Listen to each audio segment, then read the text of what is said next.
Hey everyone, so this is Catfish Season 6, Episode 2, called Alante and Neveah. So the email Nev and Max get is from Alante, who is 25, living in Saginaw, Michigan, or something like that. He's a father to a toddler. And for the last 8 years, he's been in an on-again, off-again relationship with this girl named Neveah, who was mature, who was 24. They created this bond, they said that they wanted to get married to each other and all this stuff. But as per usual, he had some problems with her. For example, he would meet up with her in Detroit. Sorry about that.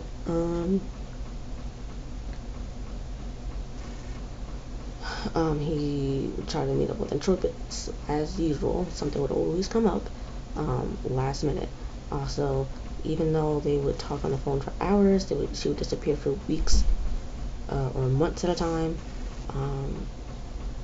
And what spurred him to contact Catfish was he was recently in the hospital I'm pretty sure what he said later on in the episode for dehydration while working.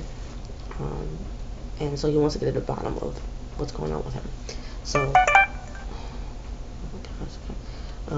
so he reveals she friended him on Facebook when Nev and Max Skype call him, and they created this bond. But as usual, things came up.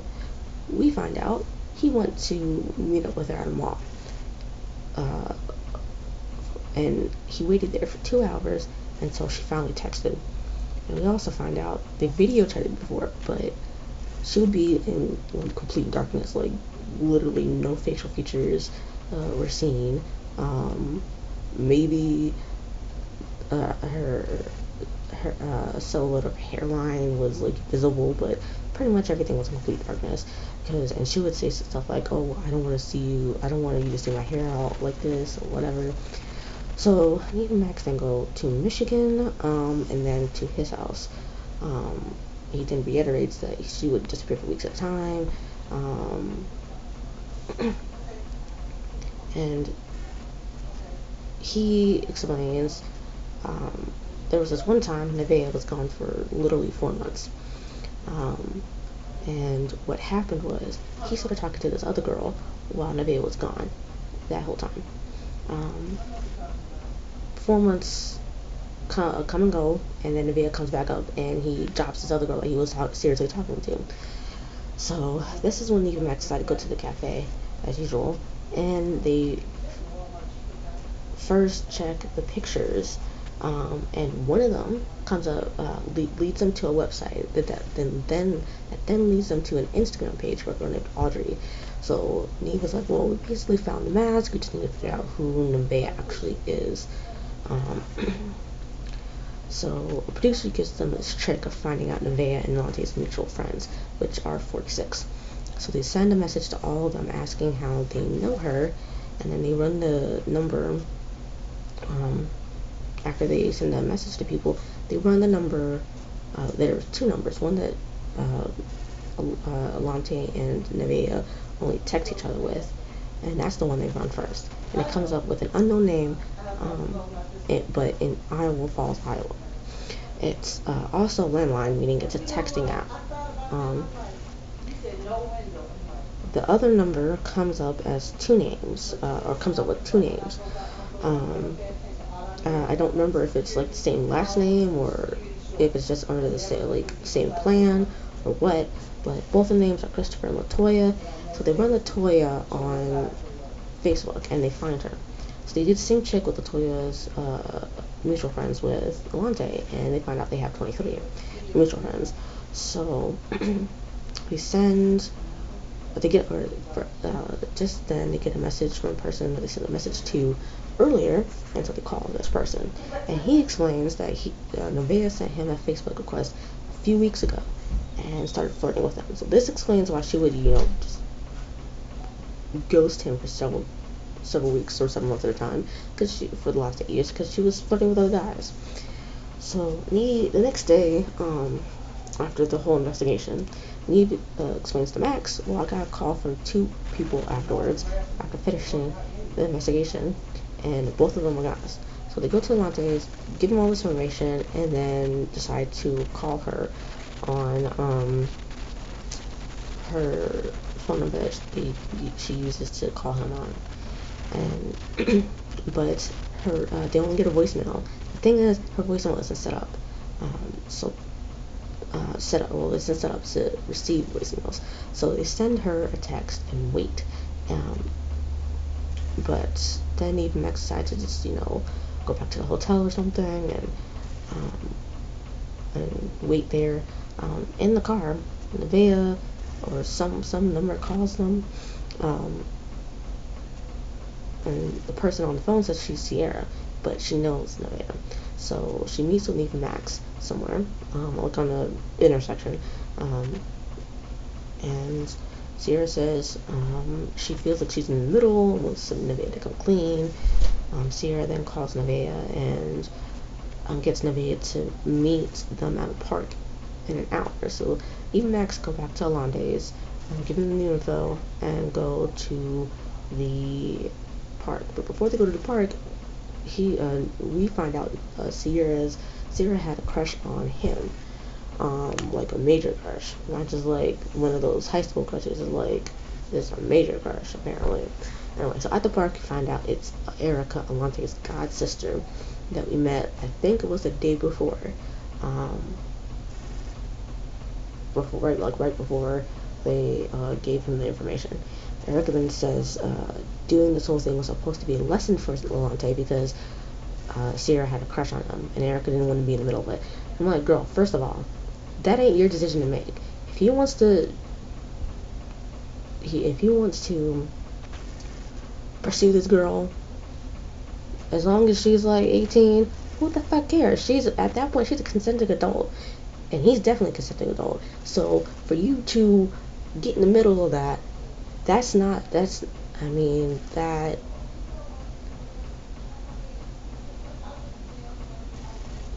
is all on him. If she fucks it up or he fucks it up, if they're like either one of them fucks it up in the relationship, that's on there. That's on them. That's their issue. But you can't decide. You can't just decide to decide. You can't decide for them if they want to be in a relationship. You can't decide that shit. I mean, as you see a little bit later in the episode, she was all up in her feelings about a certain thing that Alante didn't tell her, or how he didn't warn her about something, and it's like, well, I mean, still, it's just like you can't just decide shit for people just because you don't want to be stuck in the middle of something. If you don't want to be stuck in the middle of something, just tell them, please don't try to drag me into your whole mess if some shit comes up. Because that's the only thing you can really do. Because otherwise, all you're doing is fucking with people's lives. How is what she did any better than what she accuses of Alante doing later? Like, how's that any better? I mean, it's not. To me, it's not. But anyway, and so Neve was like, well, I think you only did it because you wanted to be with him. And she's like, no, I didn't do that because of that. I did it because I wanted to show Sierra that he was talking to other girls behind her back. And I'm like, well, first of all, like, again, why shouldn't he? Like, why? Like, what the fuck? Like, come on, stop. Why shouldn't he? Unless we're missing the information that he explicitly stated to her that he wanted to be exclusive with Sierra, but decided to start talking to other girls behind her back. So what? It's not like he promised her that he was going to be monogamous with her. If he did, okay, but we didn't get that information.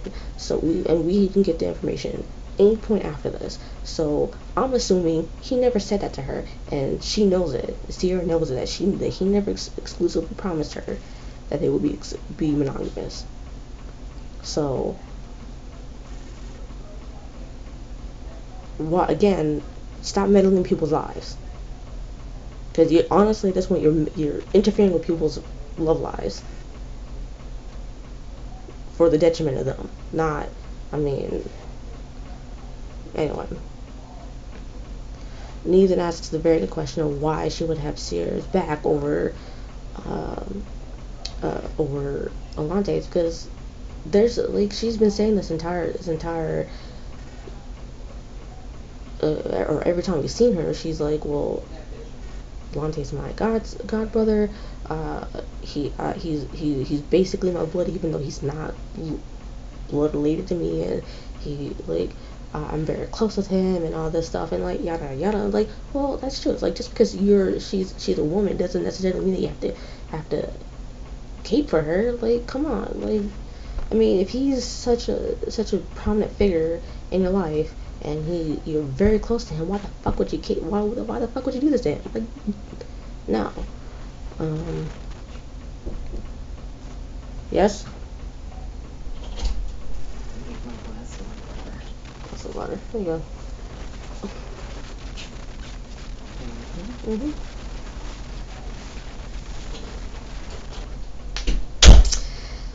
Sorry, I'm a dearest. Anyway, so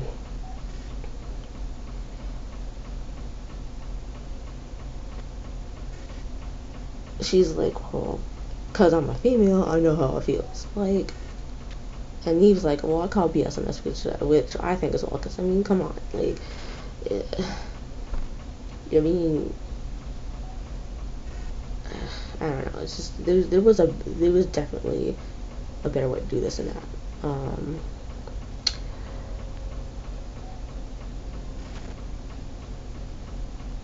The next day, or they decided to go their separate ways for the day. And then the next day, they go over to Alante's and call Erica to get her to come over and talk.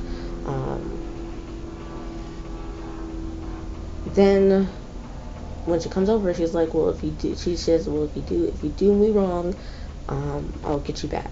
And so either Nev or Max asks like, well, what the hell does that mean? What are you talking about? And so she further explains that she was in a previous relationship with one of Alante's friends who was a player.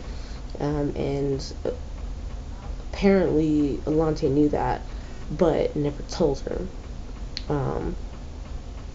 His friends kept stringing her along for 7 years. But Alante is like, well, my friend showed it, so why should I have to say anything? And she says, well, he didn't start showing that he was a player until years later, and once he did, time was already invested. And she kind of was like, she started falling, she had hard feelings for him, and or deep feelings for him. So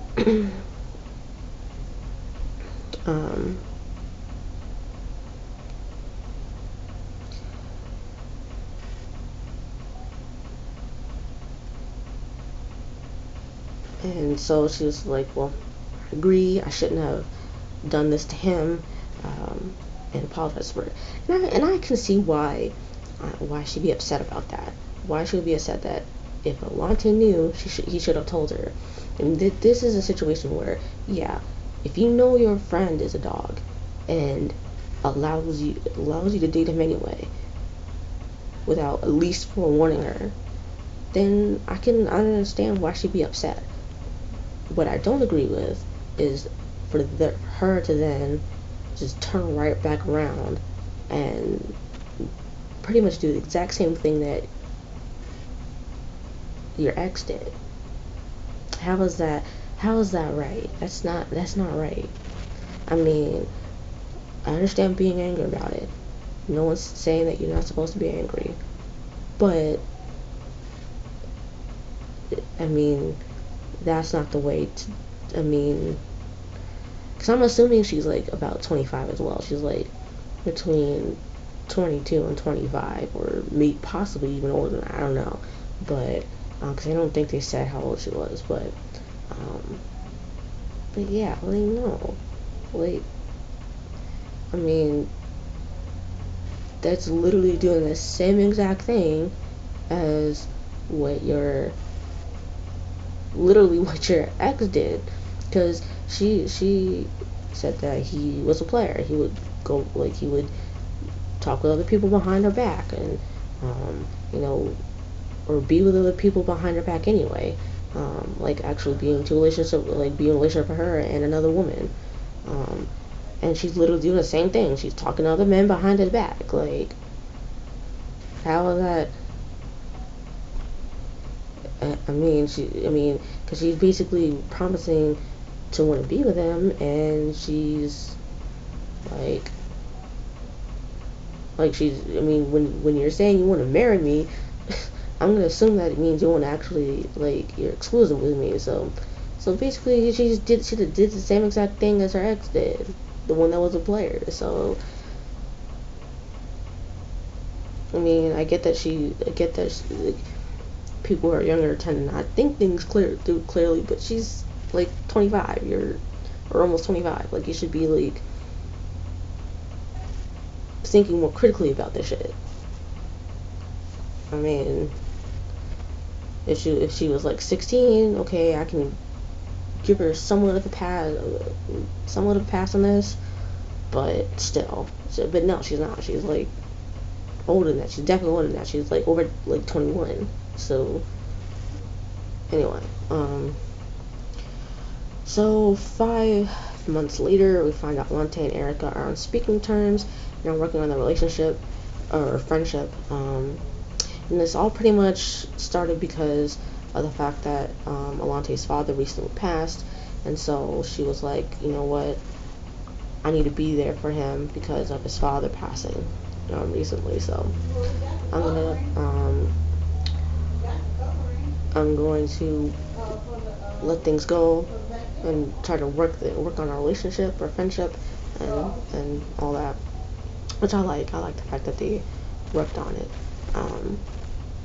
because quite a few times, I think like the majority of the time, people don't, like, if the catfish is a friend of the person being catfished, um, they tend to not work things out. So anyway, next week on Catfish, it looks like an old catfish returns. I think I remembered that particular episode because I think it was like literally like just last season. They this person was catfishing, and they were on Catfish. So I think it was like last season, like the second part of last season or something like that. I think it was. Don't remember. I might have to recheck the promo just to make sure I can remember the episode and then go back and rewatch that episode real quick. But yeah, I think that's pretty much what looks like it's gonna happen. It looks like it's another man seeking out Nev and Max's help with a girl. So because I feel like we've gotten a lot of women seeking Nev and Max's help the majority of last season, or at least the majority of the second half of the season. So I wanted to see more of men seeking out help. Well, maybe just because men don't really get into this sort of situation, I guess. But I don't know. Anyway, so that is the entire episode plus the promo. I don't know if I can what my predictions are for it, because I kind of want to make predictions, but I'm not going to discount the fact that this person who appears to be a person who was previously on Catfish, or being a catfisher. I'm not going to totally discount that they're back again, doing the same shit that they were doing on the last episode that they were on. But I'm also going to make the prediction that she's covering up somebody that's close to her, and that's why she's on Catfish again, because she or at least she's it's me. Either she knows who's doing it and covering it for them, or she's part of a team and doing it as well. So um, that's what I think is going on. It's like one of those two. It's one of those two options where it's the original Catfish from before, from like last season or a few seasons ago, and they're doing the same shit as usual.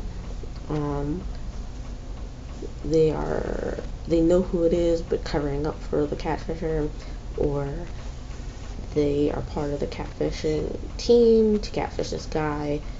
So it's one of those three, in my opinion. So that is all I have for you guys. I'll see you guys next week.